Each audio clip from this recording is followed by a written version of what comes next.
দেশে কি এবার নিকোটিন পাউচ তৈরি হবে? আন্তর্জাতিক তামাক কোম্পানি ফিলিপ মরিস বাংলাদেশে নিকোটিন পাউচ উৎপাদনের অনুমোদন পেয়েছে। আর এই সিদ্ধান্ত ঘিরেই উঠেছে বিতর্কের ঝড়। তবে অনেকেই জানেন না এই নিকোটিন পাউচ কি এবং তা উৎপাদনের অনুমোদন দেয়ায় কেনই বা বিতর্কের ঝড়। নিকোটিন পাউচ দেখতে ছোট টি ব্যাগের মতো। এর ভেতরে থাকে রাসায়নিক মেশানো নিকোটিন, ফ্লেভার বা সুগন্ধি উপাদান, আরও কিছু ফিলার উপকরণ। এটা ঠোঁটের নিচে রেখে ব্যবহার করা হয় ধোঁয়াহীনভাবে। মানে ধূমপান নয়, কিন্তু নিকোটিন ঠিকই শরীরে প্রবেশ করে। তাহলে প্রশ্ন আসেই, এটা কি সিগারেটের থেকে নিরাপদ? সিগারেটের ধোঁয়ায় প্রায় ৭,০০০টা রাসায়নিক থাকে, যাদের মধ্যে অনেকগুলোই ক্যান্সার তৈরি করে।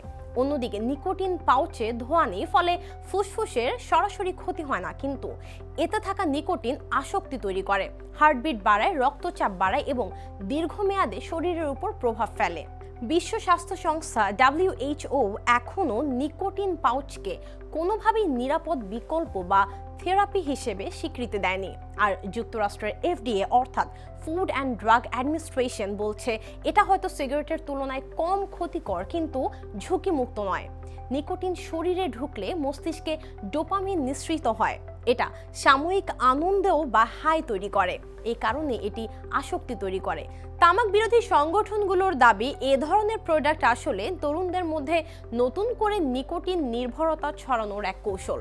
তামাক বিরোধীরা বলছে এটি নতুন প্রজন্মকে আসক্তির দিকে ঠেলে দিবে।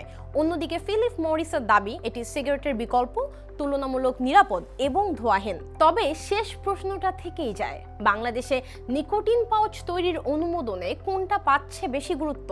বাণিজ্যিক লাভ নাকি জনস্বাস্থ্য?